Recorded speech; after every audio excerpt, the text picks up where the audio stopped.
Gig Gab, episode 502 for Monday, October 6th, National Mad Hatter Day 2025. I know. Love it. Somebody's got to be the Mad Hatter.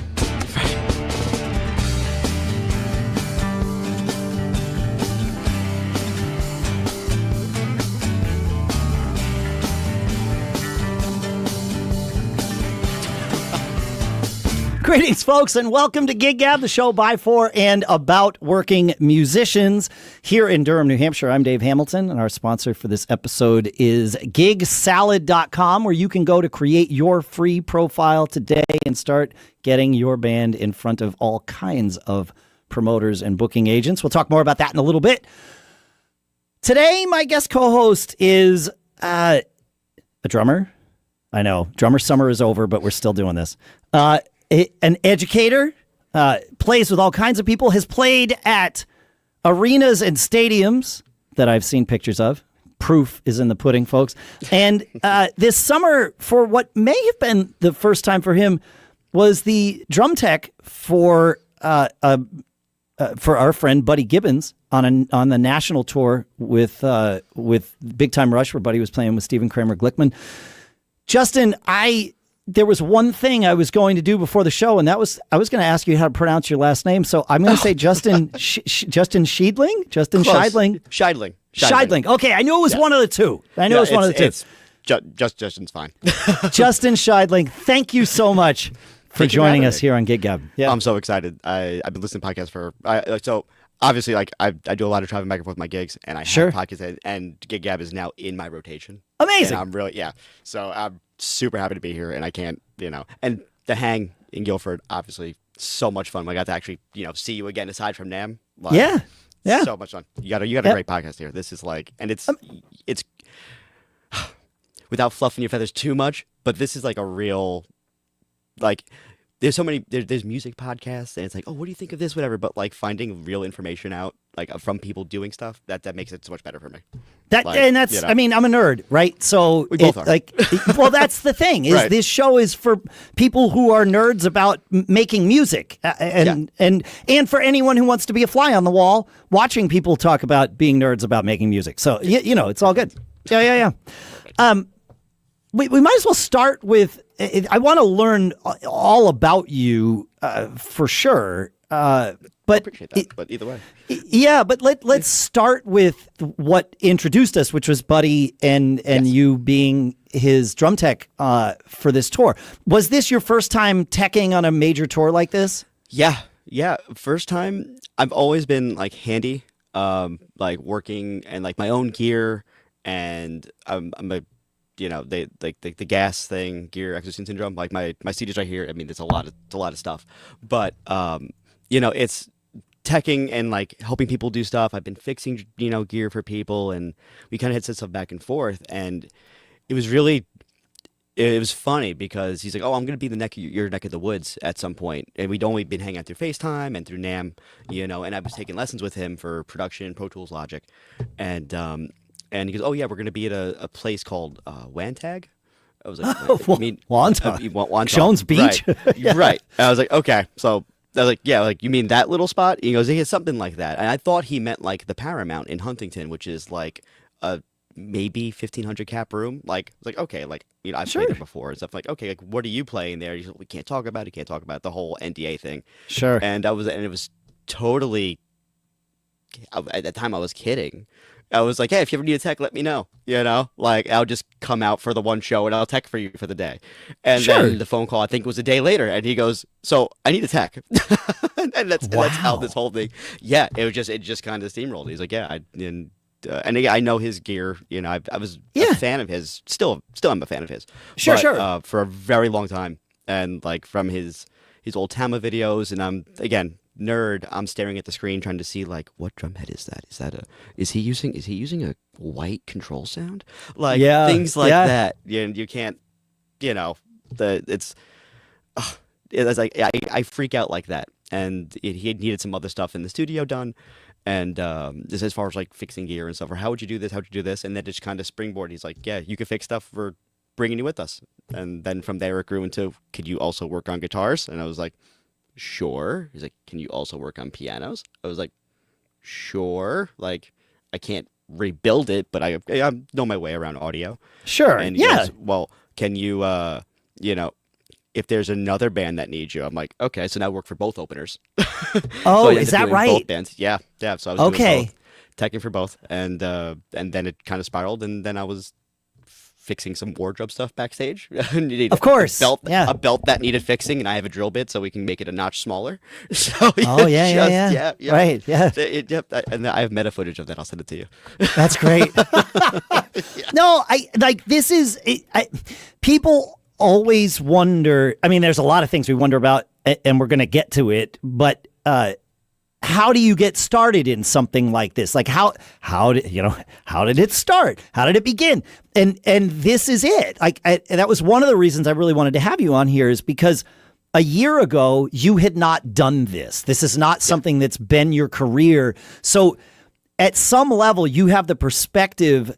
You still remember the perspective of those of us that have never done this particular job as part of a tour, and so we get to take advantage and capture some of that comparison and what you learned. Because if you were to, for someone, I don't know what your plans are for the next decade or whatever, but for people that we've had on the show that do it for 20 years, it's really hard to get them to see their job. Any of us that have done anything for 20 years, to see your job objectively or as an outsider would, right? But you still retain a little bit of that, which is great. Yeah, it's so funny because it's like I've always been doing, running my own bands, right? Like I'm a player first, right? But like Sure. when it comes to if it's tough because like even like when I'm setting up my own band, like or bands I've been playing with, and we roll the rack in, it's like, okay, I'm setting up drums, like the guitarist is late, so I'm gonna run his DI, I'm gonna, you know what I mean? Like, and then I do know what you mean. Right. Yes. So yes. right, you know, because it just Yes. happens, like oh, Yes. you're playing, and then the singer's mic is going down, and like your band, I'm a believer, your band's a reflection of you, right? Yes. So it's 100%, like yeah. if your singer is, that mic's cutting out or something, like I have an extra 58 in my bag, go run up, during whatever break you get, swap it out, and you can fix it. Yes. It's just how I keep a set of. I got like an idiot box in my car where it's like you get, but I'm a little bit meaner about it where it's like, oh, like you forgot your guitar cable, like you go into the box and you present to the band and you pull out your cable and say, I'm an idiot, I forgot this. Sure. Like, and then we, it's a little bit of shame, but you learn your lesson, and then the next gig you don't have to do that, something like that. So listeners, and you may already know this because I know you do listen to the show, but I don't know how recently I've talked about this, but I keep the same thing in my car. Just on Saturday, somebody needed a cable that they would have normally brought themselves, but of course they didn't. So I brought everything for me, and then all of that stuff too. And I told them to go into the car and get it. I also keep in there like an amp simulator. In case somebody's right. I mean, I usually don't. We use mine on stage. We use my little Zoom. I have it was like a $40 Zoom, and it worked in front of 18,000 people, and it was fine. Like, that's what I'm saying. Like sometimes it doesn't matter. The funny part is, the ironic part is that you brought up this topic, and I have for years now called the box that I have in my car that has all this stuff. I call it my just-in-case. So, So did you see my boxes that were on stage? Yeah. Yeah, they're both just in case 1, just in case 2. Do they really say that on there? I have a picture of it somewhere, but it's just in case 1, just in case number 2. And I kind of have like a thing for like, I don't know. I do other podcasts. You know who Adam Savage is? Yeah, of course. So during COVID, I started diving into his show because there's nothing else to watch, right? And I Sure. watch him building and doing things, and I like the way he labels things, and he says things where it's like, oh, we're gonna make this stay. This is like the Persuader. It's a really big hammer. Yeah. So it's like in my just in case 1. Right, it flipped around halfway through. I kind of switched it back and forth, but just in case 1 has things of like disposables. So like, ended up being a bag full of duct tape and glue, and it's the Make It Stay bag, right? And then I had a bag of Make It Move, which was WD-40 and Loctite liquids, like not the Yeah. reverse Loctite, super glue, dissolvent, and stuff like that. So make it move, make it stay in Just In Case 1, and then Just In Case 2 was all my drills and wrenches and that sort of thing. But those having two boxes, they were two DeWalt Tough System boxes because I don't have a road case. Well, now I do, but I didn't have one. I was like, oh, I'm going to go on tour. I'm going to bring my tools, and it was okay. Something punctured the bottom box, so I fixed it with a bunch of Kevlar bass drum patches, which Buddy doesn't use anyway. So I just stuck a whole bunch of them together because I knew I wasn't going to use them, and did that plus rolls of gaff tape, and that survived. But now we have just one Just In Case, which is I'll be presenting at some point when we go out for Europe now. But that's great. But it's funny you call it the Just In Case because that's I love that you also call it the Just In Case. Like I don't even know where to go next. Like the synchronicity is too much. Yeah, it's, honestly, like it just kind of I like puns. I'm not like super nuts on it, but like I've been called everything else, just in time, just in the nick of time. It's been there, but I'm like the Just In Case, and it worked. And everyone, the biggest takeaway when I was doing this whole, teching gig in the first place, I was like, all right, I have an objective goal here, and that is I want everyone on this tour to know who I am. Like, I'm not here to take a spotlight or anything, but I need everyone to know who I am because, there's sayings where it's like, oh, you tech once, you play forever. And like, in my dream is to do like Buddy's thing or Greg's thing, playing with the band and be the one playing, So I want and then and it was just, I rolled the boxes out. I started working on some stuff, and then sure enough, it's like, Just In Case. And I'm like, it's on my boxes. My name is just Justin, but it's, but I kind of made that thing work. That's interesting. So I'm working on a new Just In Case, which will be debut at some point. But there you go. Well, it always needs to evolve. Yeah, I need to do is dump everything out of my Just In Case and build a new one, probably smaller. Okay. Because I have found, and this is just for me, the Just In Case will always be at 110% capacity for me. Yes. Yep. And it doesn't matter what size it is, so I just need to make the box smaller, and I know what needs to be in there, and then there's all the other stuff that I'm going to put in there. So what do you using like a Pelican, or like what's your? I actually just have an old, like, it just goes in and out of my car. Like, it doesn't travel in anywhere other than a motor vehicle. So it's really an old file box case. Like, it's just a plastic file box case, but it works fine. Yeah, okay. It's got, the lid flaps open, so you can get easily into it, but I can also close the lid easily and stack stuff on top of it. It works great. Hell yeah. So mine was originally a Gator headphone bag. Oh, yeah. The weirdest looking thing you've ever seen, because you need a padded case for headphones, apparently. Yeah. Unless you're, I guess, yeah. Sure. You're bringing your $30,000 AKGs or something. But but I had that stuff with the iBoxes and stuff, and I forgot my pedal at a gig. And so as you forget something, you put it gets in added to the case. So I threw so I have an old whatever the Speed King or something. Not even. It's a Toys R Us brand, if you could even, but it's going to get the job done. It would I work. don't want to feel good about it. I want to feel like you should feel ashamed that you forgot something. So it's not a good pedal. It'll get the job done. Compared to my DW. But you be aware. Yeah. So that's now expanded into the Harbor Freight Pelican, which is fine. But that's fine. I wasn't sure if my two toolboxes were going to fit, or fly out, because I had no idea what was going to be it. So I went to the airport. We flew out of MacArthur to get to Alabama before we let the tour started, and I went there maybe a week early, and I showed up with my toolboxes, and I was like, "Hey, is this going to make it on the plane?" And they looked at me funny, like, "Yeah, but what are you doing?" And I'm like, "Okay, I'm on tour. Like, it's not important what I'm doing, but just, is this going to make it on?" And in case they said no, I wanted that Pelican to be my backup, where I knew it could fly. You knew it could fly. So I kind of I decked it out for a mini tour status. Sure. And looking at it now, I'm like, okay, needed none of that. Right. But now I can swap it out again.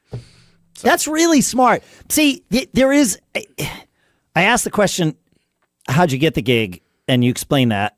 You explained a little bit about why did you get the gig, but this you are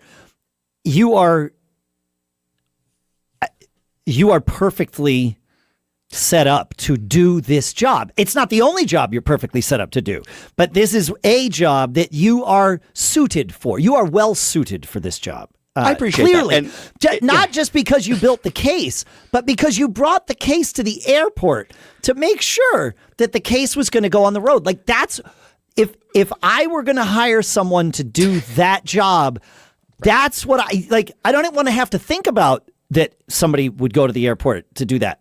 Like, because I would never think about that, and I'm pretty anal about this stuff. Oh, I'm bad, but again, it comes from just you can't do that, you know. Yes. I mean, how many times have I got brought a bass drum to a gig, and it's like, oh, it's not going to fit on the stage. It's not going to like, fit. Well, what are you going to do? It's I've always come up with the like waiting for the shoe to drop thing, or just like, what's going to go wrong? You know? The gig anxiety. You know, I mean, I was a DJ for a very, very short time, and I brought my stuff, and I was playing a house party, and nobody had told me that you need power. I was like 16, 17. Sure. So they put me on the same outlet as a refrigerator.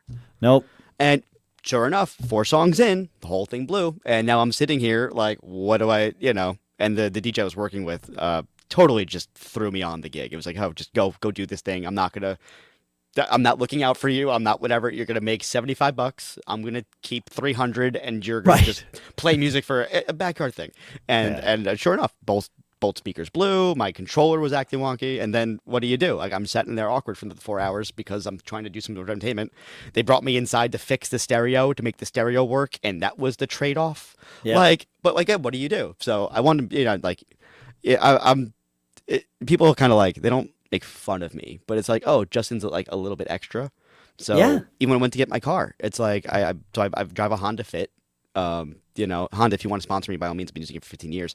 But you know, I went to every individual car dealership with my drum cases in my minivan because I was getting rid of the minivan, and I rolled my drums into the showroom and started packing the car in the showroom. Oh, I've done that. And when it fit, that's when I picked, and the Honda Fit worked. It was like, and people were looking like, "What are you doing?" I'm like, "This is what only thing I need it for. I don't." Guess it's what I'm buying this car for.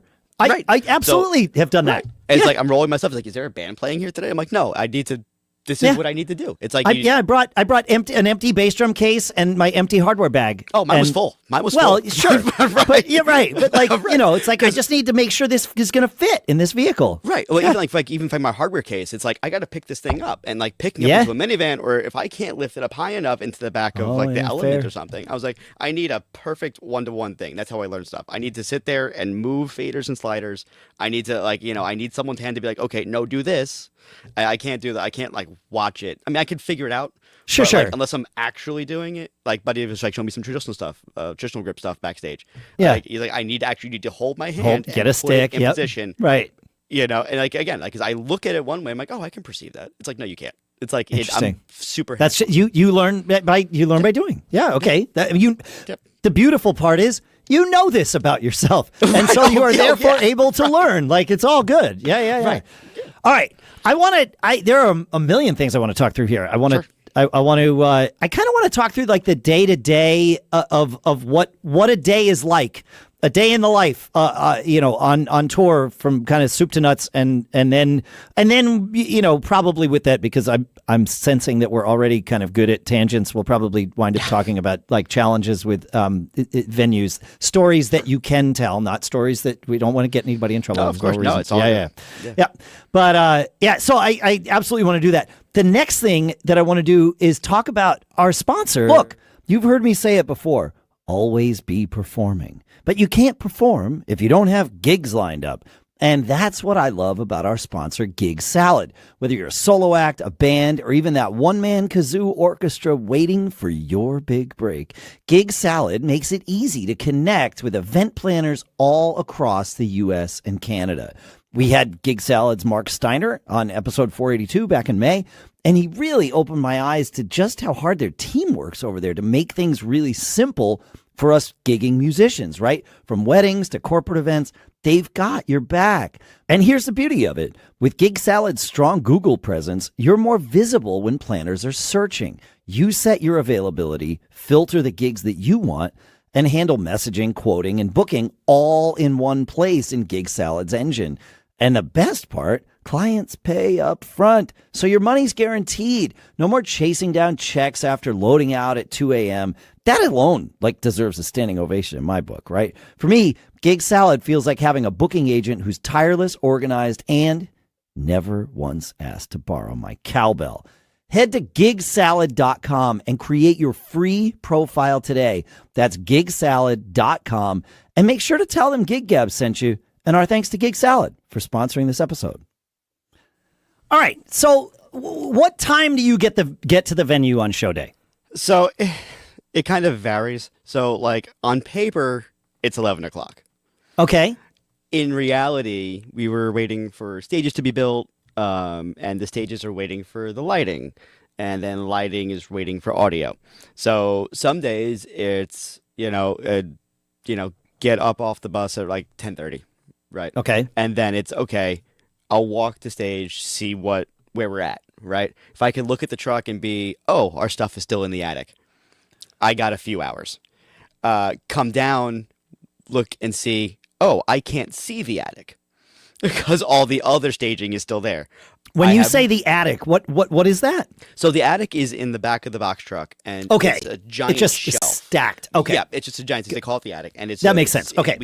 We were in truck 6. It's called Miss 6, because they spelt it wrong and they kind of ran with the joke. And but in the back of the box truck, it was just all the support stuff. So got it. 2 drum sets, 5 guitars, 4 guitars. One of them kind of went back and forth between the truck and the bus. Sure. And pedal boards, and then the hardware cases, and all the whole thing up goes. That's all our support stuff. Got it. Except for the support, like PA, our table, our console, and stuff like that. That all stayed like on the same truck, but not all the way up there because you can't. It's 400 or 500 pounds. You can't pick it up and put it up there. I see. Okay. Okay. But that was our attic. So like in the attic was all the way in the front of the truck. And then they stacked everything else in front of it. So you got it. So they needed to empty the truck before your stuff was first on, last off. Got it. Okay. Right. So that makes perfect sense because you got to build the stage and all the other stuff before you put the instruments out anyway. Exactly. And so if I could see the stuff, okay, I had about maybe 2 hours. Because our sound check was at like 4 o'clock, 4:30 every single day, and then the show started at 7:20 on the dot. And then you have like a break for dinner before we went on. Well, we'll get there. Yeah, we're walking through the day. Yeah. But so it's funny because like if I couldn't see the stuff, that means I'm not building until like 2:33. Oh, interesting. Yeah. Oh, so you would so with a 4 o'clock sound check, you were up against a gun even though you were there from 11 o'clock on. Right. And then like being there at 11, it was kind of like, okay, well we have to do this thing instead now, right? So it'd be like, so instead of, I don't know, where a couple times Katelyn's guitar had an issue with the input jack. So if I had time before sound check, I'd work with her MD Ryland and we would fix her guitar and then I'd start setting up. Or I would try to do both or whatever I can get to. Because if the gear is down, then I can just start doing it. Right. But the other part of it, and this is kind of where the day kind of went one of two ways, right? Buddy's drums and Chris's drums were on risers. Chris was the drummer for Katelyn. Okay. And Buddy for Steven. Again, working for both bands. So the risers would be set up. Either I'd set them up, or I'd have me and Nate, our PM, would set them up, or we'd have stagehand setting them up. The risers are set up. We're good to go. Okay, and they had to be locked together. It was 2 separate decks. Sure. The decks go together, and then we put them all on the decks, and then we set the drums up backstage and roll them out. Okay. Sometimes when we had room. And this kind of ties into the other part of like the challenging thing and the most challenging thing. I wouldn't say most challenging, the most annoying thing, I guess. Yep. Again, it's my job. I can't complain too much, but no. But I mean, it's a job, right? There are things that are.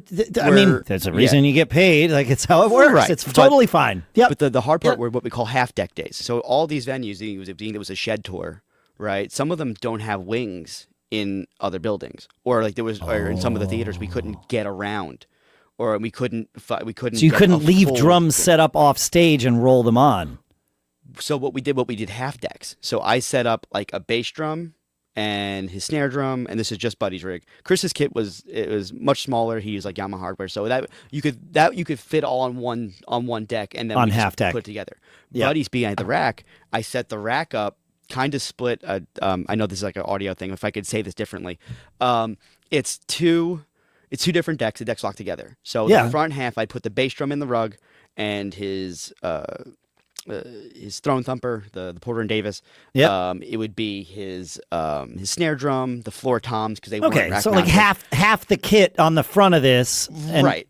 And then we build on stage, And then I'd have to okay. take everything Got it. authorizer and put it back together and then roll out the keyboard. I tried putting as much stuff on wheels as I could. Yep. So that was the hard part because we'd find out like Day of. hours before. So it's Yes. like, oh, you're starting to build. All right. So we talked to Mikey, was our stage manager, and be like, all right, are we doing half filled or full? Yeah. You know, I think we could fit a full. Okay. So we do full. We get to, rolling on stage. It's not going to fit. Roll it back, break it down, do a half deck, and then bring it back on. Oh man. And then once I'm done, then Nate could start running microphones and Sure. channels for playback and whatever else. But Yep. it was always kind of up in the air, and like we could kind of get a heads up if like someone would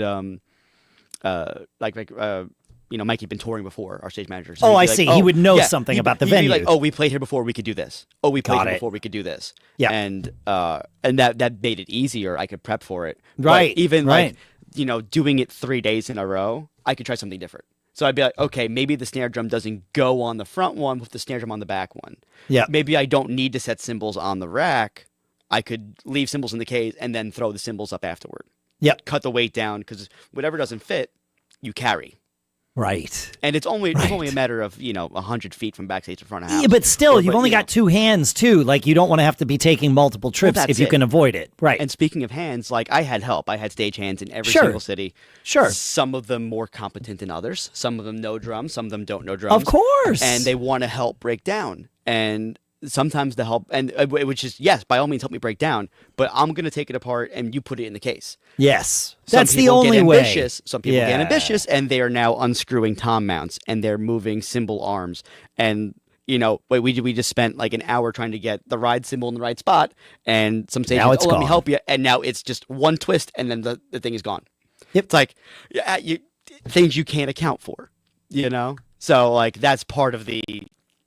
It's fascinating to me that what you're describing here, any instrumentalist that plays any size venue anywhere knows exactly what you're talking about. Drummers specifically will understand this, but it's adaptive to everything, and there are things that you don't touch once you get it set. And then you have some helpful person that comes in and completely takes it all apart.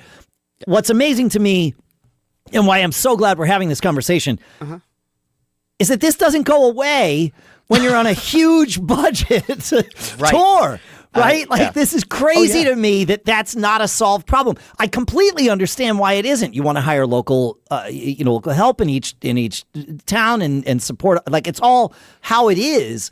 But it's just fascinating to me that it's like, there's so much that like I didn't even take into account for. Yeah. Right. But I did a gig. I was playing with an artist named Syndee Winters. We did a show with my friend Felipe up in Maine, and they flew us out for the day, do the gig, whatever. And we were, I think we were waiting to get on the flight, and we were just kind of talking about gigs back and forth. And like I do like a lot of shows back here at home, and listen, like we're musicians, we love what we do, and then everyone gets to say, oh, like you're living the dream, whatever. Like it's still a job, and jobs have. Yes. Days where you don't like your job. Even if you run your own business, you still have the same thing. But talking to For her, sure. she said something so profound, and it sticks with me. So we were talking, and we were playing at a theater gig right before this, and then we went and did her show in Maine. And it was different levels of show. Like this was theater, Right. other one was a bunch of college kids, right? And the way she said it, because she'd also done Lion King on Broadway, she was in Hamilton. And amazing. She goes, no matter what your gig is, right? I'm not. If we can curse on the show, is there cursing on the show? Absolutely. Do whatever you want. All I got to do is flip a box. Yep. Perfect. Every gig has bullshit. Every gig. If you're playing in a jazz club and there's 2 people there is a $300 level of bullshit. So it's going to be someone forgot their mic stand, right? If you're going to do a gig in a theater, right, and you're getting paid. It doesn't matter what you're getting paid, but it's a couple $1,000 production. Yep. There's a couple thousand level of bullshit, and there's a graph where it's like it's completely equal. So she's like, I've done the multi-million-dollar production of Hamilton, and there's a multi-million-dollar level of bullshit from a corporate sponsor, and it kind of carries. So it's kind of like, all right, playing at a local bar, there's a lot of dive bars here on the island. So like, let's say we do.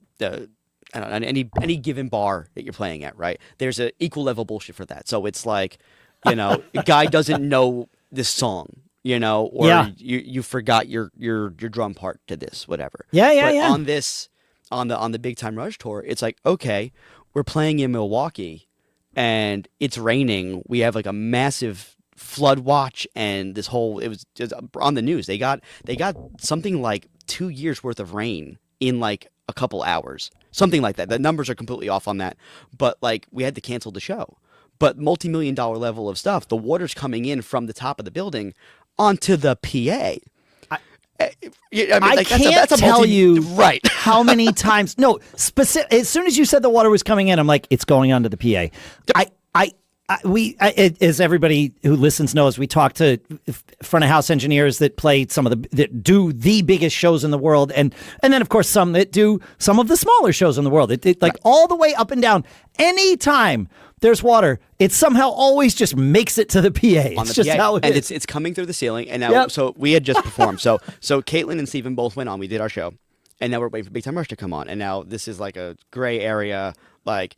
It is what it is. Like, there's fans listening and stuff like this. Like, it's fine. But the show ended up getting canceled for Big Time Rush. Oh. Now, mind you, I'm not working with their production team. I'm just the tech. Okay. But during Katelyn's set, I'm getting wet on stage. So I look up and I see the water coming in on top of their PA. And then it was puddling and flooding in the pit. Now, I live on Long Island. Okay, I've been to Jones Beach. I played at Jones Beach, and Jones Beach is like notorious for flooding. Yes, like there's right pictures, there on the like, water. You can find like Grateful Dead concerts, and like and like people bring like water wings and like rafts, and they're floating in the pit while the show's going on. Amazing. Like it's just known for just how it is. Yeah. Right. So I'm not thinking anything of it. Let alone I'm in the middle of Milwaukee, and there's just an open field that this is not normal. Yeah. right. And sure enough, like there's like power supplies of like, again, I'm not a super electrician over here, but like a lot more power than your iPhone. You know what I mean? Oh yeah. And you got to be really careful of that. Yeah, that's bad. Yeah. Right. So I guess, and so to me, it's like, I'm in New York, you see something, say something. I'm like, hey guys, like your stuff's getting wet. I can't unplug anything, but like, how can I help?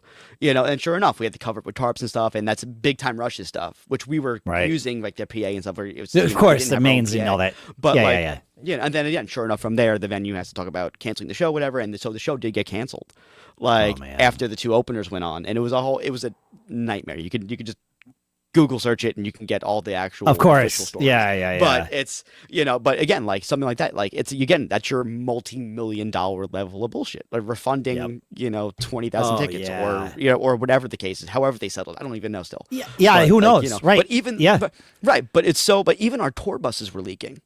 Like we were getting water. That's a lot in of the rain, bus. dude. Yeah. That's a lot of rain. And because the buses slide out. So water was coming into the bus. And coming down, so everybody was kind of like watching a movie and stuff there because we were done at this point. They're all on the bus while hanging out, but because the place was flooding, we were down like 11 stagehands to break down this gig, and we got to go to another city the next day. So, like, not that I'm not trying to say anything like, oh, like I helped out, but they needed help doing it. You got to help out, yeah, of course, right? Because like we have to get to the next city. Right. You're a family. Yeah. Right. And like most of these guys, like we're going to be hanging out drinking anyway. Like they're friends of mine. I want to help them out. Whatever. Like I can't touch Kendall's guitar, but I can help break down Greg's drums. Or whatever. Right. And from being my first tour, like I want to learn everything I can learn. Okay. Because like that's my main thing. Like, and then also like, if I'm gonna commit to doing this. Aside from financially, what else can I learn from this? Right. What can I apply to my show back at home? My DJ show. How can I apply lighting? How can I apply TV screens? Or, how can I apply any of that or something I've learned? Or even just like redundancy stuff. I want to be able to do that sort of thing. And, my friend Ryan, he was in town yesterday. We were hanging out. He wanted the full Long Island experience, so I took him around and stuff. But like, he's the me for Big Time Rush. Okay, and got it. We just hit it off so well. Sure. Like we became, really amazing friends because it's just like, he's a guitarist. He plays in bands and he does things. Again, I want everyone to know me, not just because I want to know people, but like, I got this opportunity from meeting. Okay, so quick tangent. I know it's on tangent, but it's relevant. It's a tangent on a tangent. No, we're layering here, but I got it. I have the thread still. You're gonna make me lose it. You're gonna challenge me, but I got it so far. We're here. Yeah. It's super quick. So I was in college, and Herbie Hancock came to perform at my school, and I was backstage getting my stick bag, and I'm backstage. I have no idea as to there's a green room or whatever. So I open the door with my student ID, and I go get my stick bag. I got class next day, and there's Trevor Lawrence Jr. just chilling in the hallway. And he goes, "Hey, what's up, man? Like, what kind of sticks you playing?" Because he was going between, Vic Firth and Vader or whatever. Whatever he was doing at the time. 2011. I didn't realize I was talking to him. I just saw a guy standing there. I'm like, "Oh, cool. Like, I'm playing this." So what's your deal? And then I kind of put two and two together. That he was the drummer I just watched on stage. Because you don't look the same on stage and off stage. People just never do that. No, it's true. Ever. Yeah. Ever. It's weird how the lighting or just you don't look the same. So he goes, "Oh yeah." I'm like, so what do you do? He goes, "Well, we just got off stage." I was like, "Oh, right, okay, sorry." And I'm like, "So what's your gig?" And he introduced himself, and I didn't know who he was at that point. And basically just talking to him, Herbie came out. I got to meet Herbie and Lionel. Like, it was a whole moment, and obviously I know who Herbie is. But he was talking like, "Oh yeah, I got a record coming out." It ended up being a record that he did with Rihanna, which was The Monster. Like, amazing, again, weeks later. But and he's talking, and he's like, "Oh, so what do you do? Like, you gig, whatever." We're talking, and I'm like, "So, like, how do you do this?" And he goes, "Man, just talk to everyone. Like, look at social media, look at Facebook. Like, whoever you look up to, reach out to them, and just like, you don't need to be weird about it, but like, just talk to them, because musicians aren't. Listen, like, depending on like Eric Clapton, you can't just go talk to." Right. It probably not. There's too much of a buffer around him. But if you found yourself in the scenario you just described, where you were legitimately there, you weren't like fanboy seeking someone out and making it weird. You encountered another human and you talked with them. If that happened with Clapton, I bet it would be fine. Oh, absolutely. And that's the thing. So but from that, he goes, find your favorite drummers and just reach out. Be like, "Hey, what's up? What do you do? Give me some advice." So I hit up 3 people that weekend. I forgot who the third one is, but the first one was Kenny Aronoff. Okay. And I got a really long letter back from him. Yep. And then the second person was Buddy Gibbons. Yep. And I just saw him do his Tama video. I'm like, "Hey, like what?" And then his response was, I actually found it on the bus. I have it all screenshotted, but amazing. It's just long conversation of like, how do you do this? And, thankfully for like, he doesn't have to answer me, but like, I guess asking the right questions is part of it, or just, having, intellectual, it's the question's not like, "Oh, what brand of cymbals do you use?" Like, look at a video, you can see what cymbals they are, or whatever the case is. But if I had met Trevor and talked to him, and then he gave me like the insight to, "Hey, reach out to Buddy, see what," and then Buddy became friends. Amazing. And it just spiraled from there. Like, again, I do know. Yeah, but what a great lesson, what a great reminder. I'm glad we took this extra tangent, because this is, in fact, the 2 things that you were saying. First of all, most recently, reach out to everyone. The worst thing that happens is they don't reply. Yep. That's it. That's the worst thing. I mean, look, if you send them something completely over the top or whatever, then there might be other worse things that happen. But you're not going to do that, folks, because you're realistic. You're going to treat them like humans, and they're probably going to reply. I remember as a kid, I reached out. I sent it when email just started becoming a thing. I realized that Peter Erskine had put his email address on his website. Wow, Peter was he was the first concert I ever saw was with Peter was playing drums with Weather Report. Awesome. And I know. And that's Jocko awesome. was there. I know. God. Okay. Cool. Yeah. I'm aware that this is pretty special. But like, I reached out to him and was like, "You've been an influence on me. That was part of it, but there was like more to it than that." And I explained it all, and it was just, "Thank you. I hope it's okay that I emailed you. I just wanted to let you know." And I got a long email back from him, talking about all kinds of things, and we exchanged emails for a while over the years. In fact, I probably still reach out to him. I haven't thought about it in a while, but yeah, that's amazing. It's the same thing. You just gotta do it, and they might reply. But they also might not. And don't take their lack of reply as a reflection on yourself. Look, it might be a reflection on you, but there's no reason to take it that way because they haven't given you any information. Just assume that it went to spam and you can send the next email with no concern. Right. So, it's almost like a Tinder mentality. It's kind of like, hey, you're gonna message them, like, maybe you'll find the love of your life. Maybe that's right. Maybe not. Maybe you won't. Maybe you'll get a response back and then get ghosted. Like it just is part of it. You know what I mean? Like for a different outcome. But still, it's like it's the same thing. Yeah, it's the same but different. That's right. This is great, though. We made it 501 episodes of Gig Gab without ever once mentioning Tinder.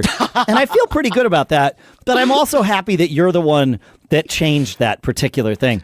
I'm happy. However, bringing us back to the topic right before, the lesson of no matter what the gig is, learn everything you can.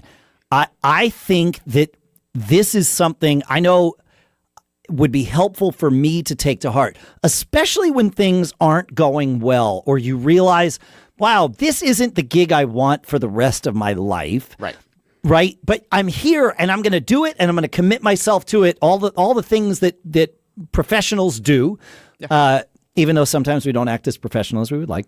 It just happens. It's fine. Right. Fair. Yeah, it's fine. Yeah. But like remembering that like, wait, there's an opportunity to learn something here. I don't know what it is, but if I shut my head off and just hate the whole thing, I will never learn it. Right. So opening it up like, okay, I won't choose to do this again. Maybe that's a decision you make. And maybe that's the lesson. Like that, who knows? Right. But there might be other lessons that you learn too, more practical lessons, even like you said, even looking at how redundancies work and, would it make sense to have this redundancy in place at my gig or whatever it is. Right. I love that. I love that that's your attitude. Go ahead. Yeah, no. And just like a quick thing on top of that, because you don't know who, like, first, you don't know who you're going to meet, number one. Mm-hmm. And then number two, it's like, okay, I'm a tech, right? I've already gotten offers to play on other tours. Amazing. Like and just from being there. Yes. Obviously, I can't do them because I'm already booked out for this year or whatever. And sure. No, it's like one of them left. I think I got the email on like the 20th. It's, oh yeah, we leave September 22nd. It's like 2 days notice. Dude. And like, right. Yeah, but I think that's how it works sometimes, man. It's like, because now like on like the Facebook groups, it's like people would tag me for things like, oh yeah, Justin can go fix that. Justin plays hand percussion and drums. And I get all these tags. Now it's like, looking for drum with touring experience. And boom, my name came up now. Like that's a huge thing for me. And again, like I really do enjoy teching. What do I like to do? But there's other things. You're a great drummer. You're a great percussionist. Like all of those things. I mean, yeah. So I appreciate that. All right. Like I couldn't do 8 months with Todd Tuckerman, but either way, you know what I mean. You never know. Right. Maybe try it. I don't know. I do want to finish out the day because we got to setting up and the day can go in either direction and okay, so fine. So now you know how the day is going to go. 4 o'clock is sound check, right? So you've had from hopefully maybe 1 p.m., but more realistically probably 2:30 p.m. to build the drums and get everything ready. Sound check happens. How long does sound check go? And is there anything that you're doing during sound check, or if things have gone well, are you sort of just there in case? In case. Sorry, I can't help myself. No, it's great. No, that's exactly why I put it on the box.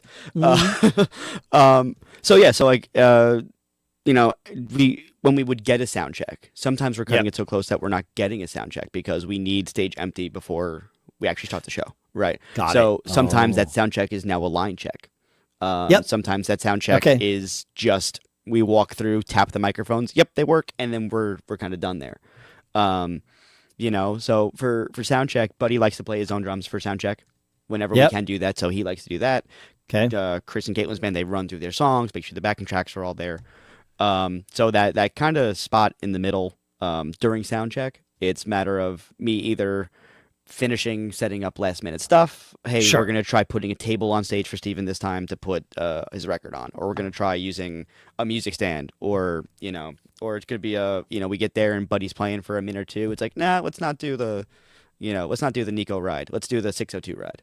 or Okay. something. See how it Got it. works, and then we'll Yep. try it out. No, or like, is this cymbal cracked? I don't know. Let's swap it with another one, or Yep. or anything, you know. Sure, or sure. Yeah, stuff, yeah, yeah. stuff like that, you know, or like stuff you can't run into. That's sound check basically. So sound check is tweaking and troubleshooting time.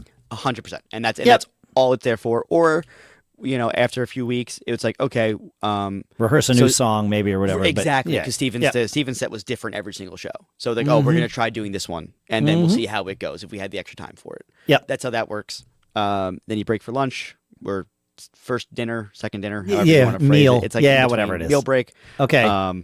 You know, I'd go back up before show starts, set Now, up. is meal break? I know this sounds mundane, but for those of us that don't do this, it's just interesting.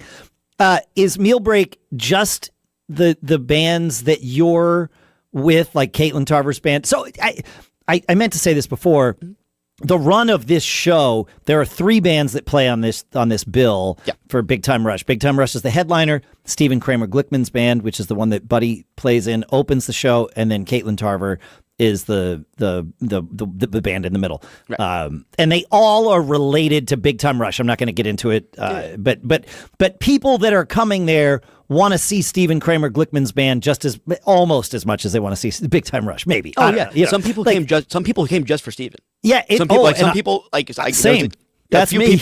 Right. Well, right. Well, aside from that, but like they came Yeah, and then they would kind of leave too, which is like we stayed for quite a bit of it. But I mean, the whole show was good. But it was, and we talked about this on Buddy's episode, that it was the whole show, starting with Stephen Kramer Glickman, was a Big Time Rush nostalgia tour show. It wasn't like Big Time Rush is playing later, and here's some band that's unrelated but also very good playing. No, it was all related, Full thematically tied. Yep, the Right. whole And then they also brought nostalgia. them back in later. So like Steven And would then- go play that's with Big right. Time Rush later, and then Katelyn did the same thing as well. She would Right. do another feature song with them on the B stage and stuff like that. So it is all connected. Yeah. Okay, so meal break, that is with everyone on the tour? Is it like catering happens for everybody at the same time, or is it kind of just your people because of timing or whatever? Yeah. So you get your schedule, and it'll have like, okay, breakfast is at 10. Sure. Right. Or it was like coffee first, then breakfast at some point, and then lunch, dinner break. Right. And then you kind of base around your schedule. So it's like, okay, well, if I have to set this up, then I can go get dinner. Got I it. can go get lunch. So then all the lighting crew would go to lunch, go to dinner earlier in that 2 to 3 hour break. And then they'd be leaving to go do their stuff. And then we would go in but like it kind of, people linger back, people Of got there course. early, Yeah. So it's not just like everything stops and everybody goes eats dinner together. Oh, no. It's kind of a rotating thing based on over this fixed period of hours. Go eat when it makes sense for you to eat, and we've built it in so that everybody's going to have an opportunity. Got it. Exactly. And then they would do sometimes like after show food, they bring like in Philly, they brought in like a Philly cheesesteak truck for me all, and Sure. it'd be like a big like parking lot party, party That's in the cool. parking lot, but like Yeah, we're all just chilling around eating Philly cheesesteak and like, oh, how many? Did you get the lobster roll truck when you were here in New Hampshire after the show? Did they bring the lobster roll truck in? I'm allergic to shellfish. I think they did that, so I stayed away from that. But I'm That's actually smart. rocking I'm rocking my Gilford mug. Of course. Oh, you have I a had Gilford, to. New Hampshire mug. Yeah. Yep. They were Yep. well. So the Gilford show, the food was incredible, but it was my birthday show there, so nothing better than Right. like I did not realize it was your birthday when we were hanging out. So sorry. Yeah, Happy belated birthday. Yeah. Thank you, but no, but it was the ultimate like. So and the best way to describe it is like people who don't do music, right, think of backstage as this party all the time, right? And then when you are into music, right, backstage is just backstage. There's, Boring. there's someone's clothes on the floor, is a Sterile couch maybe. and gross. Yeah. Some dude's cousin brought his girlfriend, they're making out, whatever, right? That's backstage, right? Gilford is the backstage party that people think it is, which is amazing. Not like in the hardcore, by Project I X understand. status. But no, but there's couches and TVs. There's a heated pool. There was an open bar, and like by the pool, you could watch the show.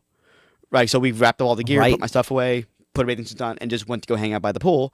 And we're watching the show happen on the screen. We could also hear it in the distance because it's not that course. far away. Yeah, but yeah, there's right. like pedal bikes and whatever.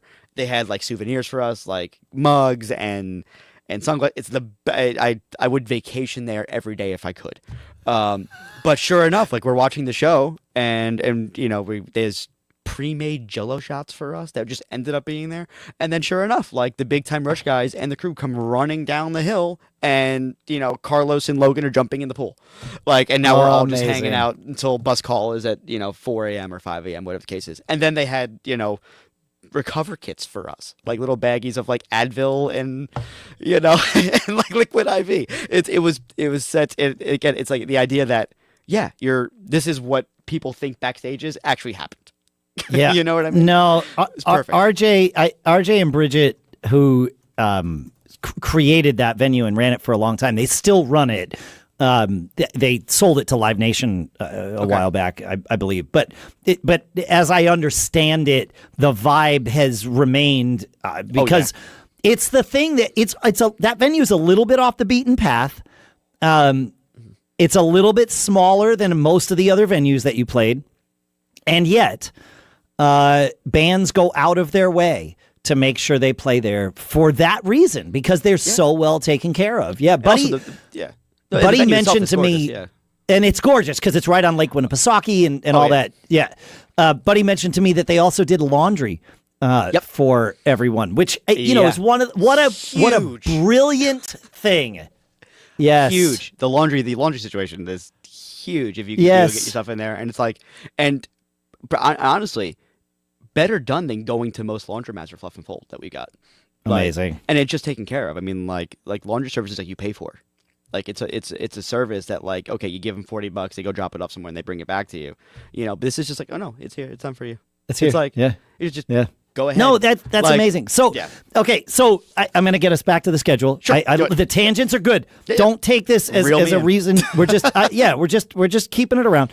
Only because I'm curious and I know other people are, and I just don't want to miss out on this. So, we do the sound check, we have dinner, and then it's basically waiting around for, you mentioned 7:20 p.m. sharp is when this show's going to happen.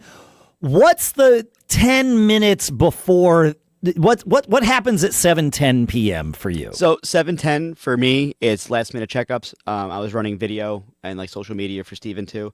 Okay. So that was me getting my camera set up, running board audio to my laptop to record the show.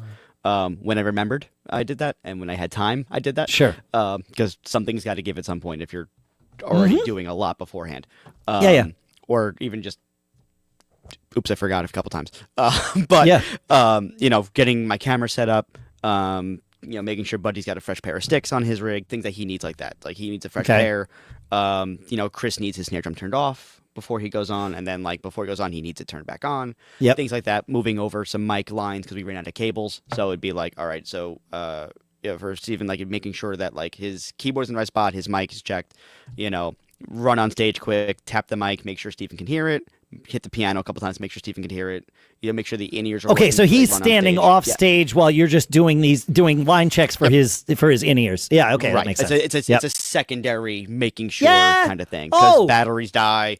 Chris's pack died during the show. One show, Chris's pack just completely died. So it's like again, I have no experience other than I've seen it done before. So I ran behind him and just started tapping on his back, the click, because I still have it in my ear, right, to kind of get through and get a new pack figured out. Again, I've only seen it on Instagram. I'm like, I guess that's what people do. Like, and sometimes it's not. Some people just like let it ride, And what am I going to do anyway? I'm walking out with the camera. I'm there. He's obviously struggling. Like, the face of panic. I can't hear the click anymore. You want to go help somebody out, or even buddies. And then, like during the show, things happen. Cymbal arm wasn't tightened all the way, or pedal slipping, or things that just go out. One show, the snare mechanism just wouldn't stay up. It was at Vegas actually, so we had to swapping the drum out mid show, and then I know he doesn't like the Kevlar one. He didn't like. So he has he had a brass snare and a carbon fiber, and he loves the carbon fiber, but we got so used to the brass drum that we just you get used to the sound and the way it plays. I totally get that. So the throw off was just kind of being a little weird on that one, so I swapped it out for the carbon fiber that he brought in, and then I fixed it a couple minutes within a song, and then swapped it back for him. Put it back? Just because. And this is, we're gonna try to folks, this is for like a 20-minute set too. Like you're moving fast. That's great. All right. I'm used to running around anyway, but that's how that show would go down. and then Yeah. and then Teardown, depending on where it is. So like a spot like Jones Beach is all flat. That you just the risers were full for that one, so that one just kind of like the whole riser would just get rolled backstage, and then work with hands to break it down. Some of them like when we did Mohegan Sun and actually Mohegan Sun and I forgot the other one, Intuit Dome, the sports places, I guess we'll call them instead of the theaters. Sure. Those places were you had to roll the drums and the platforms onto a forklift. And then the forklift would come to the stage, pick it up, bring it down, and then roll it down. Wow. While that's happening, I'm breaking down a keyboard and grabbing this guitar and the pedal. I tried to put as much on the riser. How long? I saw the show. I think I remember that there was no equipment changes on stage between the first band and the second band. It all just kind of stayed there. But then after the second band was when everything, 2 drum sets and everything else from the first 2 bands was struck, and then Big Time Rush had the full stage to do their show. How much time was allotted for that changeover between before Big Time Rush, after the second band, before Big Time Rush? I think it was 15 minutes. Wow. I think it was 15. I never looked at the clock for it. I just know it's got to get off stage. And if I think about, I have some time, then you're never going to make it, right? So it's kind of like, so like if no matter what the time is, and this is my brain function thing. If I have 15 minutes to do something, I'm going to do it without looking at the clock, because the worst case scenario is I get it done in 20 minutes. Yep. And I can't feel bad about it, or I get it done faster. And 90% of the time it's done faster. Yeah. It's like, okay, last song is lights go out. Cool. Make a beeline for the guitar rigs, get the pedals on the risers, grab the guitars, they go in cases, and then mic stands go on top of the risers, and then we roll them out all together in one shot. Then it's just break down, get the stuff into cases with the stagehands and try to make sure they're not putting wrong guitars in wrong cases, or again, trying to help break down drum stuff. Yeah. But sometimes I wouldn't say the most fun, but I like a challenge at least, was changing drum heads after the show to get them stretched for the next show. So I'd go right backstage, start breaking stuff down, and then I got two drills and with 2 different drum keys, and they just zip, zip, zip, zip, get one head done, change it out, get it into the truck, and then they'd sit for 12 hours, straight and stretched out, because he likes the old. And then you tune them the next day. Yep. Right, and then and then before he gets sent, then we go to tune him, unless it was there's no time, like let's say like a. Again, based on my schedule, like Mohegan Sun, I wanted to go to the casino. So I was like, all right, I'll leave the drums for today. The next show, I knew I had an hour. I could change heads in the morning at least. Yeah, I got it. And that's how you kind of get to enjoy that sort of thing. Yeah. But you're not just, again, like, you're changing drum heads there at the casino, and then it's like, okay, we're going to just go back on the bus then. You try to make it work somehow, So, but that's how breakdown works. It's just... That's cool, man. Get it off stage, make sure it goes into the right spot. Hopefully everything makes on the truck. And then would you guys, if you were in general, were you leaving the venue, or were you leaving the city the night after the gig or the morning after the gig? It depended. So like, I'm a night owl anyway, so it's like bus call would be like 3 a.m. Okay. So like I'd be up, Matt, our bus driver, nicest dude, and also like a former tour manager. He was working with like Dropkick Murphys and other bands that our other tour manager had worked with and stuff, like bands that I knew growing up at least. And like, again, I like to talk to everybody. So wait for him to get back. No kidding, huh? Yeah, right. Sorry. But either way, we wait for him, and then we'd either do like a Buc-ee's run after that. But like 3 a.m. was the call. We'd be on the road by 4, and then we'd just magically be in the next city, or the day off area location. Got it. And you just kind of wake up in a new spot, Got it. So you would sleep on the bus while you were driving, is that right? Yeah. Yep. Okay. So everybody had a bunk on your bus. Okay. Got it. We all had bunks, and then some days on days off we had a hotel. Or we had like a day room on the day off too. So it'd be like, you can go shower, you can, go get food, and kind of go chill, Yeah. Enjoy your day off. Right. Do something you could do in that way at least. Unless you're doing something else, like, I save some stuff for the day off. Like, like cutting a porthole in the bass drum. I saved that for a day. If I like bring that with me.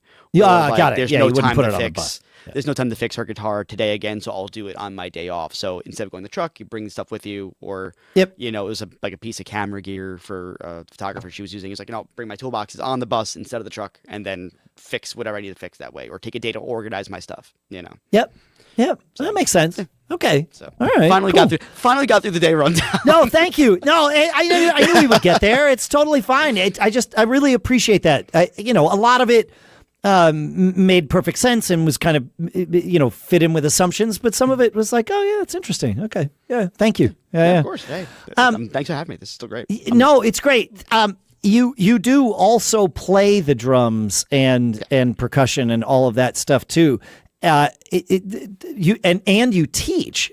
Now, did you keep teaching while you were on the road? I thought about it. Okay. Logistically, it just was not happening. You just talked about your packed schedule, so okay. Right. And listen, Buddy and I had so many plans to even work on Ableton together. We both were like, oh yeah, we're going to do this every day because we're going to have downtime. It's not. And you do get downtime, but it's not the downtime you think it is. No. It's dead time. Yes. Where it's hurry up and wait. Your downtime is you're sitting, like you're sitting back by the truck on top of your boxes, scrolling Instagram because they're going to call you in 10 minutes and then go do something. Or it's, Steven needs something from the bus or from the It's not quality downtime. Right. It's not, and it's not scheduled. It's just kind of like, oh, I have a break now. So I can't call one of my students and be like, oh, hey, it's time for your lesson. Right. It's like, oh, I have roughly 20 minutes now. I'm going to call, my mom. Like, hey, I'm alive. Yeah. How's it going? You know what I mean? And that, I don't have time to book a lesson on that. Trying to fix that for Europe because I actually have the full schedule now and it should be a bit easier. Maybe do an online thing because I do online lessons with these cameras and stuff. And I have my little switcher here for the, the studio tour and whatever else. But it's all set up and I got my different profiles here. Oh, look at this! And if you're watching the YouTube, Justin, if you're watching, you get it right. You can kind of do that. Through. We should talk about. I want to have you back on sometime to talk about that because that's really fascinating to me. Absolutely, but I think it would be helpful. Yeah, I'd love to come back anytime you want me. Yeah, but there's no downtime to do that kind of teaching or anything like that. Right. But, right. Yeah. But cool. My students were cool. They kept in touch. They follow me on Instagram so they could see it. That's great. Yeah, right. Yeah. Now you've got about a month off before you head back out, I think. Is that right? Am I right? Yeah, about a month and a half. Yeah. Month and a half. I get out the 11th of November. Okay. So are you playing any gigs of your own locally or not locally between now and then? Yeah. So I joined a new band. We're called Go Rogue. Okay. I played with the guitars before another gig before I left. It's funny because New York, Long Island musicians, it's there's no band competition really. Okay. Everyone plays in the same 40 bands. Got it. And no matter what scene you're in, the cover band scene or the singer-songwriter scene. It's kind of like, for me, it's like I play, I used to play for Evan Petruzzi, and then I played for Bex Lindsay, and then I play for, my band, The Current, which is a bunch of, we're a session band. So different artists will hire the band just to be their backline for a day. So Martin will hire us or, Julia Lambert's another artist that we work with. Okay. And then it's her with The Current. And then that's my little band sort of thing. I have a band that I was in back in the day. I was 16 or 17 with a bunch of older gentlemen. I was the youngest guy by 30 years, 20 years. They call the Gnarly Heads, and we're just a big jam band. And we did a show back in January. We're going to do some more shows maybe in January. You just show up and jam, that sort of thing. Okay. But Go Rogue is a cover band, but it's a low pressure one. Again, the guitarist from that also works with this girl Gina that I play with. Okay. So, there it is. So we have a show coming up with them. I think it's October 12th. I think. Amazing. The next one. I should check my calendar because I know I have a good it thing. in there somewhere. All right. But, well, I'll put a link to your Facebook page, and I'm not sure if you have an Instagram too. So okay. I do all the socials. But yeah. I do that, and then I also do I don't say my main gig, but I guess I'm kind of most known, I guess, at this point for doing DJ percussion. It's called formerly party percussion. Okay. People are moving away from that term. But basically, I have a full white standing percussion rig. I found this picture. I'm gonna put a picture of that as the lead image of the episode because I loved it. So yeah. Okay. Which picture are we talking about? I don't know. It was from your website. I slurped it off your website, cool. man. I'll find it. Great. No worries. But yeah, so that's that whole thing. It's becoming more popular because I mean, the DJ world, people are, listen, like the DJs are taking musician jobs, but like DJs are also musicians. Like they are, they're doing a different kind of musical performance. Like, like Herbie Hancock invented hip hop with scratching. Like, you're going to not call him a musician? Like, of course you have to. Right. It's just, it's a thing. So when I was younger, I got called to do this party percussion thing, and I really didn't play percussion. I was playing percussion in school, but I had just, I straight up lied to my professor so I could be in the band still, because if not, I was going to watch. I was going to watch another drummer play every third song. So I was like, oh yeah, I play percussion. I play congas and bongos, and my friend Rafe, my best friend in the whole world, we were competing for the same spot. And I was like, oh yeah, like I play percussion, and so does Rafe, trying to throw him under the bus because I knew he would say no. Sure enough, he was in a salsa band growing up, and he played timbales like so like, again, backfired on me, but we're best friends. I didn't know we were fighting for the same spot in college. We were both the best drummer in our high school, whatever, that sort of thing. And you kind of life lessons, life lessons for sure. Yes. So I'm playing percussion, and then I had a manager at the time, and he goes, "Oh, I have gigs for you playing with the DJ." I was like, "Okay." Didn't know what it was, and I go on YouTube, and you could type in party percussion, and you see guys playing with the DJ. And in my whole evolution of it, I was doing fireman dinners and because Long Island is a huge party scene, weddings, and it's like the wedding capital of the world, basically. Yeah. It's aside from destination places, but the thing is like I started doing stuff, and it slowly turned into a show where they like to see the stick twirls and flipping stuff, and I took some like, I'm still a big Blue Man Group fan, so I kind of took stuff that Blue Man Group was doing and put it in there.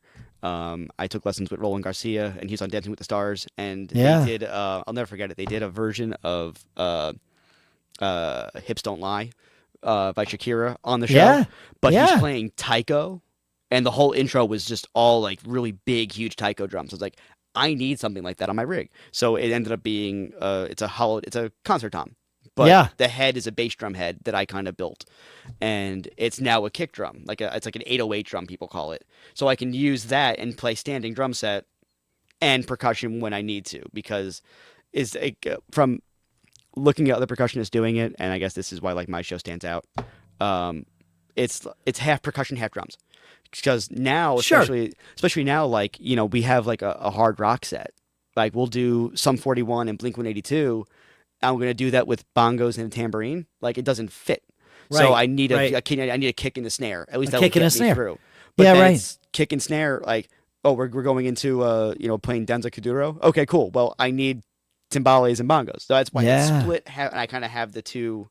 That's really cool, man. It's different, But again, I play drums separately and percussion separately, so I can kind of turn those different hats. Yeah, I understand. You're merging it all together for that one gig. That's, I mean,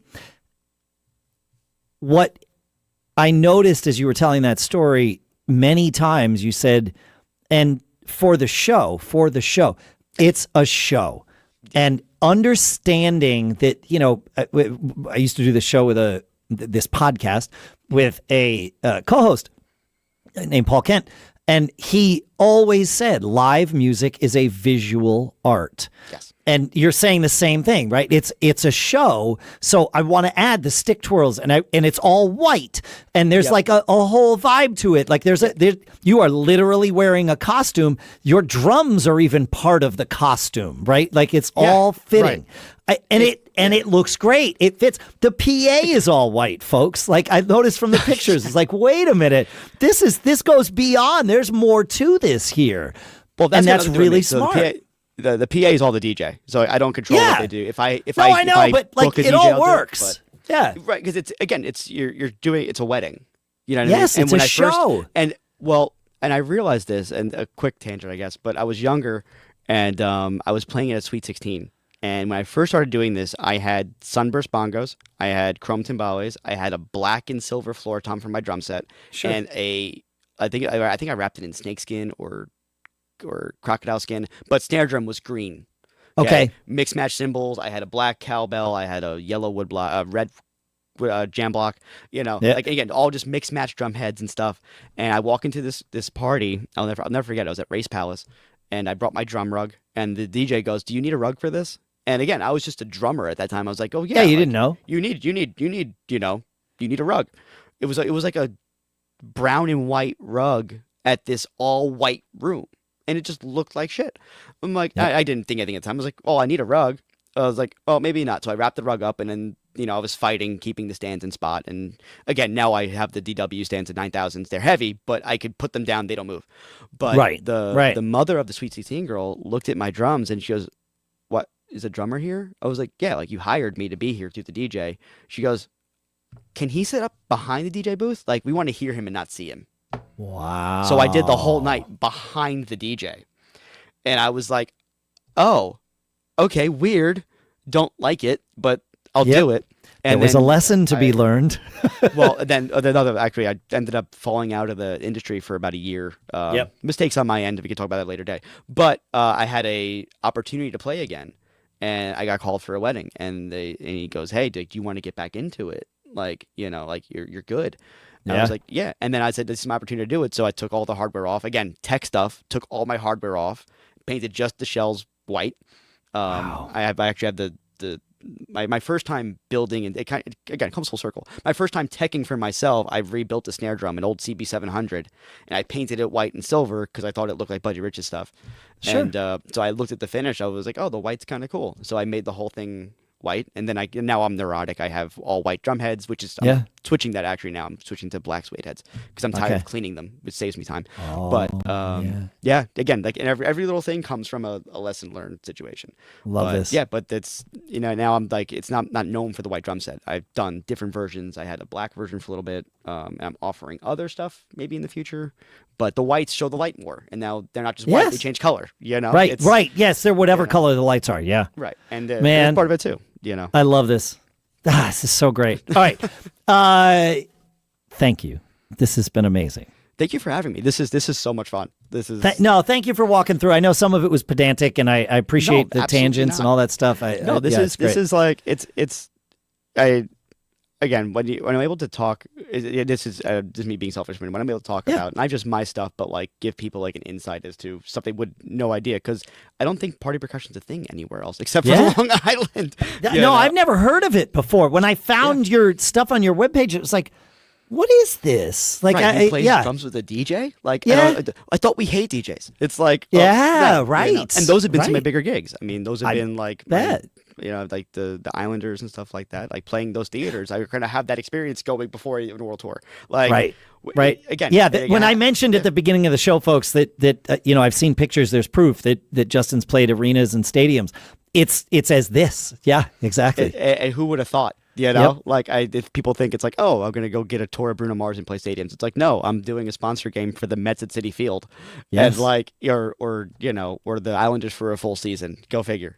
Amazing, dude. That's freaking amazing. So cool. Fun. It's fun. I have the best job ever, and for me, like, in my diagnosed ADD, it's like I can't do the same thing over and over anyway. So for 2 months I'm a tech, and then I'm home. I'm back to playing and recording, and then I go back out again. I'm back out and get to tech. But now you've spent a month and a half, 2 months thinking and refining, and it's going to be better and all that stuff, and because that's who you are. I love it. That's it. The hardest part was trying to figure out a spot to tune guitars on stage, and I kept leaving my tuner on top of like Soren's guitar or Katelyn's guitar, and then it's just gone. I'm just looking at it on stage. That's the end of it, right? I can't go get it. So I actually, I'm in my new rig. I have a drawer that comes out with a full pedal board and tuner, so I could just slide it out, put it on top of the box, and then it's living there. I'm so I don't play guitar at all. Right. I'm just very excited that I can build a guitar rig for my box. That's the most excited thing I'm about the whole thing. I can't even play a single chord. Like, I'm gonna tune it. I can tell you if it's in tune or not. I can fix it. I bet there's somebody on the bus that might show you how to play a chord. But that's just that's just a wild guess. There's a few people. There's no time. You're right. Well, there you go. No downtime is dead time, folks. That's asking a musician to jam on his day off is the worst thing you could do. Besides calling him at 7:00 on a Friday on his day off and be like, "Hey, where are you?" Like, right. the worst thing you could do. Yeah, for sure. So. All right. Again, thank you. Where can people find you, Justin? So my website, justinscheidling.com, JustInCheidling.com. Instagram is all just my name, Justin Scheidling. I don't really go on X. I have an X, but I don't use it. I'll link to your Facebook website and Instagram. Yeah, all the stuff's there. In the show notes. Yeah, I'm man. working on Threads. Maybe doing an educational thing there, but justinscheidling.com for everything, or Instagram. Great. I've got you there. Amazing. There is, and as a listener to Gig Gab, you probably know this, but there are 3 magic words that we always like to say. I know we've sort of said it and danced around it, and really this episode has embodied it. But as a sign-off to our listeners, we always like to say it. It would be my honor if you would say those 3 magic words any way you like before we say goodbye. Always be performing. Amazing. Thanks, Justin. Thanks, Dave.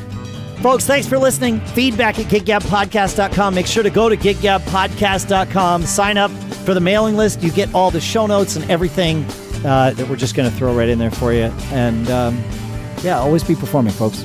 We'll see you next week.